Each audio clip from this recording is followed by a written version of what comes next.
વડોદરાનો સૌથી જૂનો બ્રિજ જર્જરિત હાલતમાં જોવા મળ્યો છે। બિસ્માર હાલતમાં જોવા મળ્યો છે।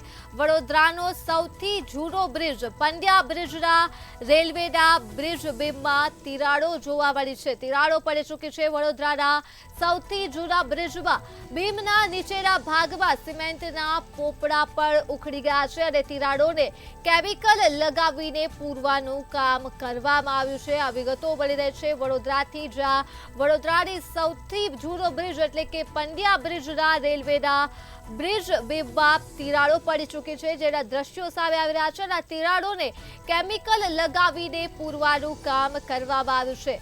ત્યારે રેલવે પસાર થાય ત્યારે આ બીમમાં ધ્રુજારી પણ જોવા મળી રહી છે।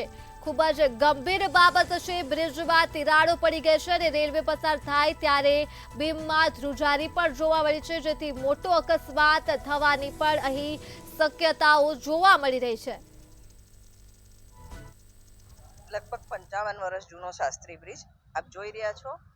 એને સ્ટ્રેન્થનિંગ કરવામાં આવેલું 7-8 વર્ષ પહેલા, જ્યારે આ બાજુમાં વાઇડનિંગ થયું હતું। સ્ટેટ ઓફ આર્ટ નવી ટેકનોલોજીથી બનેલો વાઇડન કરેલો બ્રિજ તો છે, પણ જૂના બ્રિજની હાલત ખૂબ ખરાબ છે। પેરાપેટને બધું તો જર્જરિત છે। સ્લેબમાંથી તો પાણીના સીપેજના ફરિયાદો નીચે દુકાનવાળા કરે જ છે, પણ આપ જોઈ શકશો કે કોલમને બીમમાં બી પાણી જમે છે।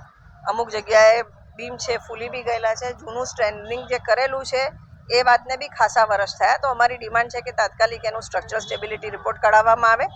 જરૂર હોય તો ઉપર વાહન વ્યવહાર બંધ કરીને એને તાત્કાલિક રિપેર કરવામાં આવે ને જો રિડન્ડન્ટ થઈ ગયો હોય તો નવો બનાવવાની બી તજવીજ હાથ ધરવી જોઈએ।